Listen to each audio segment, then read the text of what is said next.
Odeta, umemfanya nini tena maskini Mungu boss tena? Eti dadangu. Na siku zote sisi tumekaa mimi naye vizuri. Tumeongea mengi dadangu. Haya sasa unaona? Tunafanyaje? Saidi mimi nimechoshwa na mambo ya ndani. Madam naye ana moyo ajiwe. Anashindwa tu kuongea kutokana na hali yake. Lakini mimi naona naumia. Najua naumia mara mbili ninavyoumia mimi. Haina jinsi. Kwa sababu ni muosho. Mimi sina jinsi. Na siku zote na ukitaka kumuua nyani, usimwangalie uso. Sawa? Mimi naona tu mimi na wewe tushirikiane kutoke out. Sijui unanielewa? Na hata hivyo unasikitika. Nakosa vitu vizuri. Madam, sina jinsi madam. Kwa hiyo sina kuona madam, moyo wako unaniuma madam. Lakini madam, Takataka hizo.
Unajua Gecha, mimi labda nikwambie jambo moja.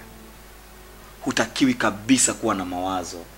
Wala usikae ukawa umesononeka au ukajilaumu. Mimi nakuwa umefanya jambo la kiungano. Unajua, labda nikwambie jambo moja. Katika maisha neno kusaidiana sio tu kwamba wewe unacho ndio usaidie watu. Hapana. Unaweza kumsaidia mtu hata kama huna. Kwa sababu kumsaidia mtu ni jambo la kwanza, alafu kutekeleza ule msaada wako ni jambo la pili. Na kama labda nikukumbushe jambo moja, wahenga waliwahi kusema kwamba katika kusaidiana kuna kitu kinasema kutoa ni moyo na si utajiri. Kuna kusaidiana kwa hali na mali. Sasa kwa maisha ya sasa hivi, hii kusaidiana kwa hali inazidi kupotea. Watu wanaamini kusaidiana ni kwa mali tu peke yake. Kwa hiyo tunachotakiwa kufanya sasa hivi, wewe uendelee kuwa na msimamo wako huo wa kuwasaidia na Mungu atakulipa. Yoboni, mimi nimekuelewa vizuri sana. Lakini kuna tatizo. Na tatizo liliopo, mtu niliyemsaidia mimi ama niliyempokea ni mgonjwa. Mimi sijaona kama kuna tatizo kubwa sana, kwa sababu kama umeamua kumsaidia mtu, usiangalie ana tatizo hili, ana tatizo hili. Wewe msaidie tu kwa moyo. Unajua nikupe siri moja. Mungu amekupa maono. Umeona? Hiyo inawezekana isiwe nguvu yako. Hiyo ni nguvu ya Mungu. Amekupa ujasiri, au hujatazama shida zako, hujatazama chochote. Umeamua kumbeba huyo mtu na kumkumbatia. Labda nikuulize swali moja. Labda anasumbuliwa na nini? Kinachomsumbua bwana, liko jina moja wenye kitaalamu anaita, nadhani Kiingereza sijui, mimi siwezi kulitamka vizuri, lakini amepooza, upande wa kulia umepooza. Hiyo ni stroke. Ndio hivyo. Sio ingine darasa limetupiga chenga ndugu. Kitaalamu ni tatizo kubwa. Lakini kulingana na lishatokea, haina jinsi sisi kuendelea kupambana nalo. Mimi yuko mtu wangu mmoja ambaye aliwahi kumsaidia mama mmoja hivi na alirudi kwenye hali yake ya kawaida. Sasa kwa kuwa tupo katika hali ya kusaidiana, itabidi nizungumze naye tuone anaweza kutusaidiaje ili tuweze kuona kama pia anaweza akalikaba hali yake. Akirudi kama kawaida basi tutamshukuru Mwenyezi Mungu. Lakini naomba usikate tamaa kwa happy, sio umekaa kule nyumbani tena umekaa hivi mpaka yeye mwenyewe aone huyu kama vile nimempa mzigo. No, kwa happy, umepata sawa, umekosa basi tutaambiana. Mimi nafikiri hatua kwa hatua nani Gecha, nifuate niambie umekosa kidogo, nifuate niambie bwana nimekosa. Maisha yenyewe tunaunga kaka, kwa tutasaidiana hivi. Basi ndugu yangu, mimi nimekuelewa vizuri bwana, wala nisikuchoshe. Nimekuja nikufikishie hilo tu na kwa limefika, naomba nikaweke ubaba. Sawa, usiku mwema ndugu yangu.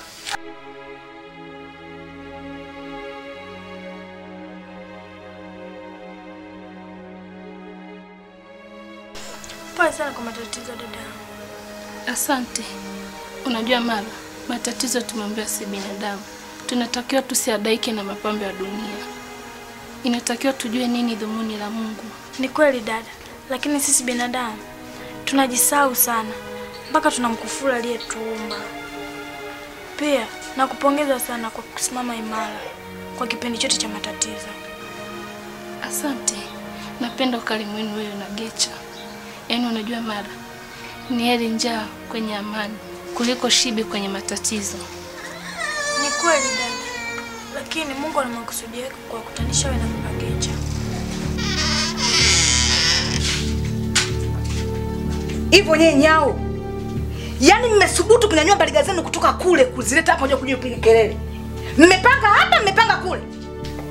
Mnanipigia kelele tu bila sababu wakati mimi nimelala ndani. Hivyo mna akili timamu nyinyi? Hebu naomba mnyanyue hizo mbaliga zenu. Fanya haraka, toka. Waangalie kwanza.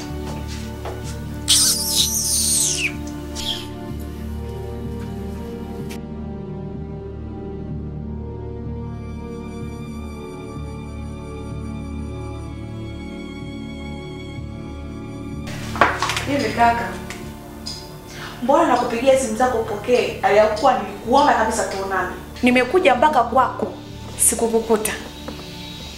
Na wifi yangu pia sikumkuta. Umempeleka wapi? Na kama umempeleka hospitali, umempeleka wapi? Kwani hukunishirikisha?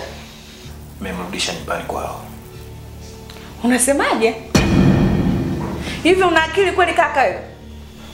Umemrudisha wifi nyumbani wakati unajua kabisa anaumwa? Au ulimuoa katika hali ile? Umesikia? Mimi siwezi kukaa na mzigo usiobebeka. Unasemaje? Huwezi kukaa na mzigo usiobebeka? Sasa wifi yangu amekuwa mzigo, si ndio? Nisikilize dadangu. Mimi ndiye niliyeoa. Mimi ndiye niliyeacha. Umemwacha wifi. Kwa hiyo ukweli ndio. Subiri niko ofisini na kupigia simu sio muda mrefu. Makubwa.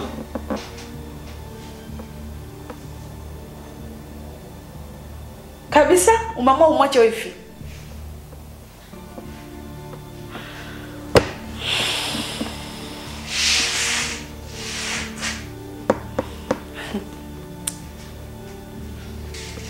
Kama unahisi upo sahihi, mimi nakuacha na maamuzi yako. Niko na shida na hela.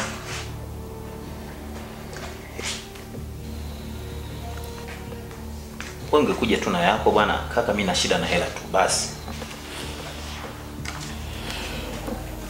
Asante.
Unajua Trisha, muda mrefu sana umepita hujanipa feedback za udono uliyempata. Maana mimi sielewi na kuonaona. Isije ikawa umeshaloea kwake. Taleke. Mimi siwezi kuloea kwa huyo Doni. Mimi najua nini nimekifuata pale. Na seti tu mipango, mambo yakikaa sawa, wewe mwenyewe utaelewa. Lakini kwa kipindi hichi ambacho ulichokuwa naye, unamuonaje? Ni mtu ambaye anaingilika kirahisi. Licha ya kuingilika, yani nikwambie kitu. Huwezi amini mpaka sasa hivi namiliki gari. Safi. Na kuna kitu mimi pale tena nimekiona. Kwa hiyo nina set tu mambo yakikaa sawa. Tutakuwa fresh. Unapaswa kuwa makini kwa kila hatua ambayo utakayoipiga. Si unanielewa? Maana yake ukifanya mistake ndogo inaweza kukugharimu. Usijali mpenzi wangu, nipo makini. Yaani nipo care sana. Afu nikwambie kitu. Yaani huwezi amini mpaka sasa hivi. Kwanza gari yake tayari nishamiliki. Safi. Na naona pia hata mabadiliko sasa hivi. Kikubwa tu kuwa makini. Tumalize hiyo kazi, tuangalie mtu gani mwingine atakayepita anga zetu. Tudili naye. Usijali. Si unajua ndo kazi yangu. Kwa hiyo lazima ni fight. Nani mfidude hivi? Nataka tuendelee kuvinywa kadri ya uwezo wetu. Tutakufa. Ulisema baada hapo unaenda wapi? Tulisema wewe unataka kwenda shopping au? Kwanza tunaenda safari. Nataka unipick kwa sababu nataka uniache. Alafu utakurudi safari yako utakuja kunifuata twende kufanya tena. Okay, twende. Haina shida.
Ya kwamba ninaweza kusaidiwa na mtu ambaye na yeye anahitaji msaada. Kweli leo nimeamini maneno ya wahenga. Kila mwenye kovu hukuwa na kovu lake. Na kila muungwana na mstaarabu unufaika na ustaarabu wake. Kiukweli nitajitahidi kuwa mkarimu kwa kila binadamu aliye chini ya jua. Odeta mdogo wangu. Ndio dada. Wewe ni shujaa katika maisha yangu. Nimekuvalisha viatu ambavyo sio size yako. Lakini ukavivaa ukujali maumivu utakayopata. na ulizidi kunikumbatia na kunyenyekea. Kipi usichokijua katika moyo wangu? Uwe ni malkia wangu Odeta.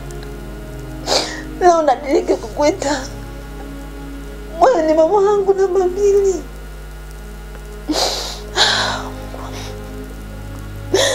Nitakupenda na kuheshimu katika maisha yangu yote, na sitojali tofauti ya umri wetu. Inatosha Dalita, maneno yako yanatuzidi umri, lakini kusaidiana ni jambo la kawaida katika maisha ya binadamu. Labda nikwambie kitu kimoja tu. Kupitia wewe nimejifunza jambo moja kubwa sana, kwamba si kila tunachokifanya katika maisha iwe kwa ajili yetu tu, bali wakati mwingine tunapaswa kufanya mambo kwa ajili ya maisha ya watu wengine. Furaha yangu mimi Gecha kukuona umesimama tena katika mikono ya fukara kapuku nisiyekuwa na kitu kama mimi. Lakini hii haiwezi kuwa sababu ya kufanya unishukuru sana, kwa sababu ili umfurahishe mtu wakati mwingine unalazimika kuikera nafsi yako. Usijali juu ya hilo, ila naomba uamini kwamba huu ni mpango wa Mungu kwako, na yeye pekee ndiye anastahili sifa na utukufu. Sio, umenielewa dada? Nashukuru. Lakini Gecha, mimi kuna kitu nilikuwa nataka kujua. Maana nimeishi hapa kwa kipindi kirefu kidogo, lakini kila siku namuona mara yupo tu hapa nyumbani wala haendi shule. Na pia sijawahi kuwaona wazazi wenu, namaanisha baba na mama.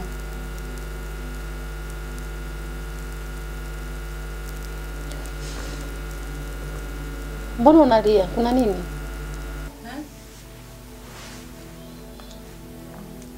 Hapana dada, lakini maneno yako yamenitonesha vidonda. Umenifanya nimkumbuke mama yangu. Labda niwe mwazi kwako, sisi hapa hatuna ndugu hata wa kusingiziwa. Na mama yangu mimi aliyenizaa, ambaye ndiye mama aliyemzaa Mara, sote tukiwa watoto wa baba huyu, amekwisha fariki. Pole sana. Asante. Na hata kilichonitoa mimi kutoka nilipotoka kuja hapa Mafinga, ilikuja kwa jambo hili moja tu, kumtafuta Robinson Chiwanga. Robinson Chiwanga ambaye ndiye baba mzazi wa mimi na Mara. Kwa nini unashangaa? Ni yule mchimbaji madini. Umejuaje? Halo, karibu sana. Nashukuru sana. Hapa bwana ndo nyumbani. Ndio. Tunakuishi hapa. Asante. Karibu shemeji. Asante. Habari. Asante salama. Karibu sana. Heti nikusaidie begi basi. Hata nashukuru. Heti nikusaidie niingize ndani. Asante, nashukuru sana. Asante. Halo, karibu sana bwana. Robinson. Ndio. Huyu ni mke wangu. Aha. Ndio. Okay. Nashukuru kufahamu shemeji. Asante shemeji. Asante sana. Habari hapa lakini. Tunashukuru Mungu, sijui kutoka hapo. Uko kwema kabisa, nashukuru kwa kweli. Sawa. Ndio. Alafu yeye anaitwa Robinson Chiwanga. Ni rafiki yangu ambaye nimesoma naye darasa hili moja. Na tulipotiana ni miaka mingi sana. Kwa hiyo tulivyoonana leo nikaona si vema aenda kalale guest. Nikaona itakuwa highlight picha nzuri kwa sababu ni rafiki yangu wa muda mrefu. Nikamwambia bwana, karibu nyumbani, twende at least tukapumzike huko. Kwa hiyo mimi nilifikiri labda tungefanya kitu kimoja, kwamba huyu bwana alikuwa na mambo yake binafsi ya biashara. Kwa hiyo sasa nimeona tu aje kae hapa hata ndani ya siku 2-3. Baada ya hapo tutaangalia mambo mengine. Alafu kitu kingine nifikiri labda hebu jaribu kumwangalizia chumba kile. Kile chumba kile hebu kiweke katika hali ya usafi. Sawa basi, haina shida. Sawa. Sasa basi ngoja nikaandae chakula afu tutaendelea kufanya usafi. Aha. Sawa basi, wala ina shida. Sawa. Shemeji. Naam. Jisikie uko nyumbani. Nashukuru sana. Nashukuru. Halo, karibu sana jamani. Nashukuru ndugu yangu. Kidogo umejitahidi. Hivyo hivyo jamaangu, tunahangaika tu jamaangu. Yaani hatuna namna. Tunahangaika tu, jaribu kujenga tu vibanda hutu.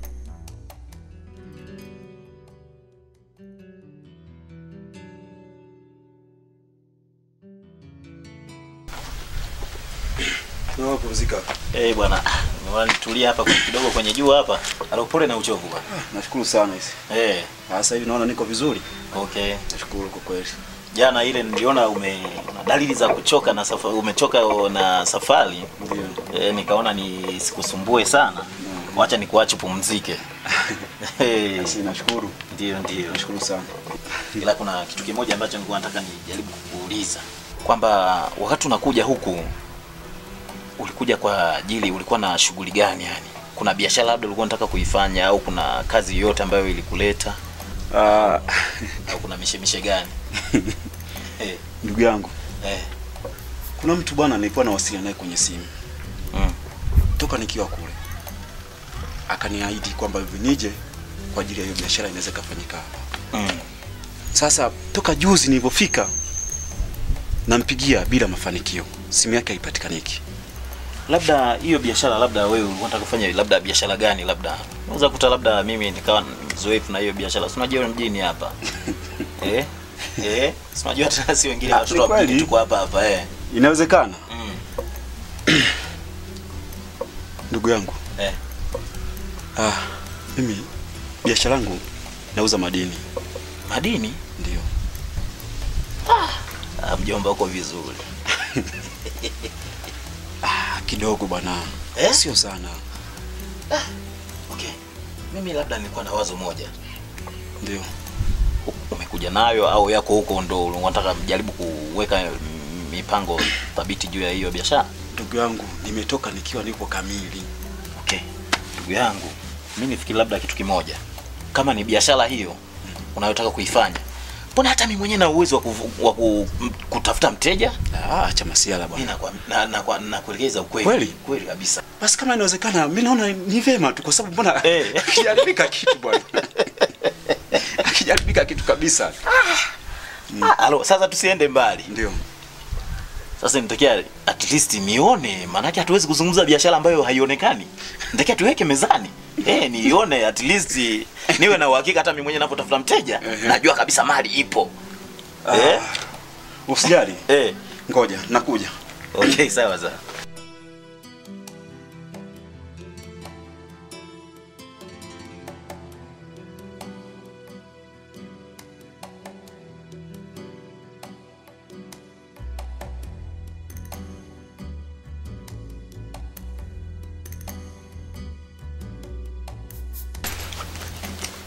Mzigo wenyewe ndio huu bwana. Okay.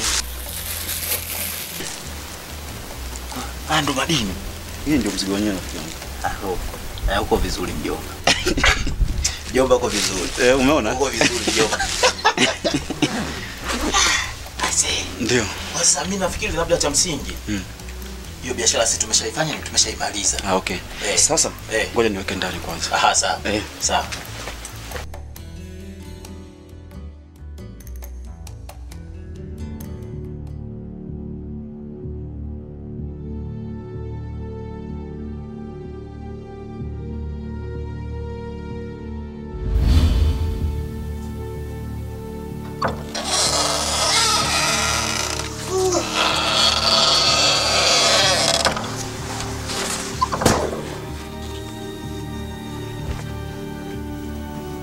Nelson. Mbona upo hivyo? Uko vizuri. Yaani nakuona kabisa huko safi na mbele uko vizuri. Kwa kweli mimi nakujua vizuri. Yaani leo naamini kabisa upo sawa. Kuna shida? Wala hata shida. Kumbe Ule mgeni wetu tulimpokea jana. Ile begi yake ina madini. Madini? Ndio, ina madini. Kwa hiyo alikuja kwa ajili ya kutafuta mteja ili aweze kuyauza, lakini mimi nilikaa naye, nikazungumza naye, nikamwambia kama ni wateja basi nitawatafuta mimi.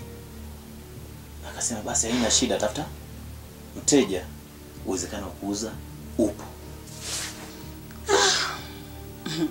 kwa sababu rafiki yako mimi namuona mkarimu sana kiukweli.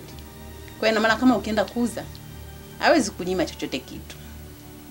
Au kweli mke wangu, unachozungumza ni sahihi kabisa, lakini mke wangu, tambua kitu hiki kimoja: ukiwa mvivu wa kuzinga kwenye mchezo wa kombolela, jua litakuchwea.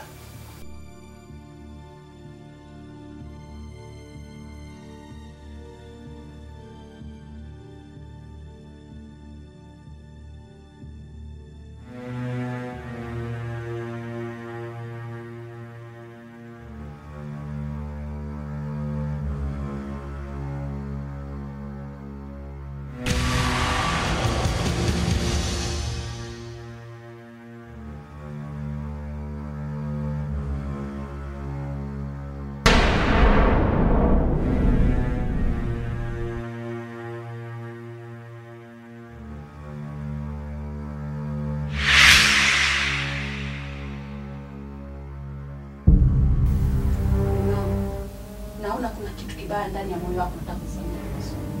Nakuomba acha nayo. Naomba usianze kukaa mambo ya tamaa. Yaani kikweli kabisa nakuona unabadilika. Kama una shida ya kitu chochote, hebu jaribu kuongea na ndugu yako vizuri. Lakini yaani naona kabisa na roho kabisa ya ngumu unataka kuingia katika yaani roho mbaya. Kikweli mimi sipendi. Yaani nakuona kabisa hili kitamaa ushaanza kuwa na tamaa fulani. Tafadhali. Mimi sihitaji kitu kama hicho. Kama una shida, kaa na rafiki yako, mwambie 1, 2, 3, 4, 5, 6, mpaka hata 10. Lakini sio tabia hiyo unataka kuianza. Umesikia mke wangu? Usitake mimi kunipanda kichwani kwangu mimi. Usitake kunipanda kichwani kwangu mimi. Sitaki. Usitake kujua ni nini ninachotaka kukifanya mimi. Haya maswala yote mimi nakwambia nayajua mimi. Kwa nini uanze kuingiza habari ambazo wewe hazikuhusu? Lobson amefanya nini? Alafu unapiga mikelele usiku, watu wamepumzika sasa hivi. Kwa nini uanze kuongea vitu ambavyo havipo? Unataka kumpa faida nani? Naomba unielewe. Kwanza mimi ni baba mwenye nyumba hii. Kila kitu mimi nakielewa. Kwa hiyo kila jambo ninalolifanya mimi najua. Usiku wote unaanza kupiga kelele payuka tu. Sawa. Lakini tambua kwamba tamaa mbele, mauti nyuma. Sitaki kunichanganya mimi bwana. Kelele huko bwana. Watu wamelala sasa hivi bwana.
Nisikilize wewe mwanamke. Najua umeshaelewa kila kitu kinachoendelea mpaka sasa. Sasa natoa angalizo kwako. Ole wako nije nione umetoa tena midomodomo yako nje huko. Nitakuja nikusambaratishe hicho kichwa chote.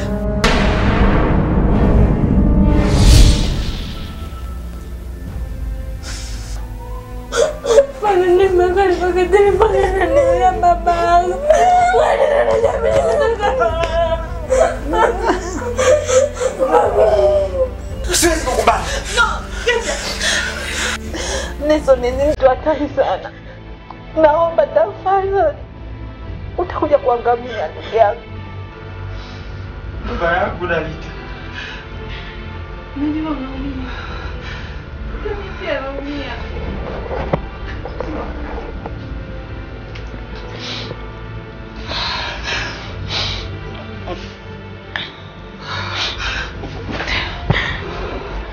Mimi nimepambana kadri niwezavyo.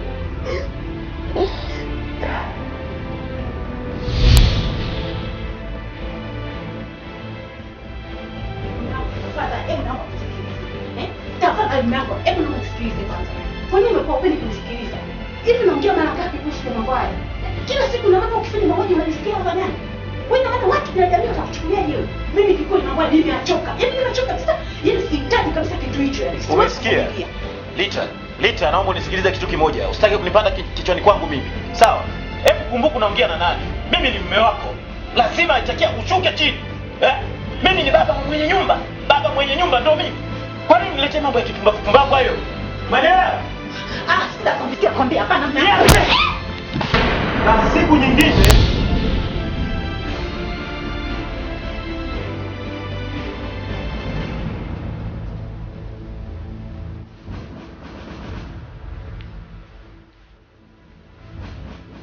Lita.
Mbona usiku alafu unalia? Kuna tatizo gani?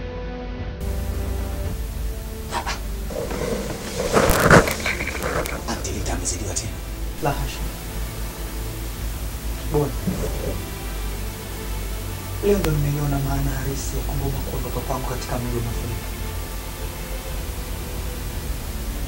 Na pia nimeamini kweli nilikuwa na sababu ya kuendelea kubaki. Ingawa nasikitika kusema ya kwamba yale matumaini ya kumkutanisha Mara na baba yake, na hata nami nipate nafasi ya kumuona kwa mara nyingine tena, tunapaswa kusahau katika Kenya. Labda nikwambie jambo moja.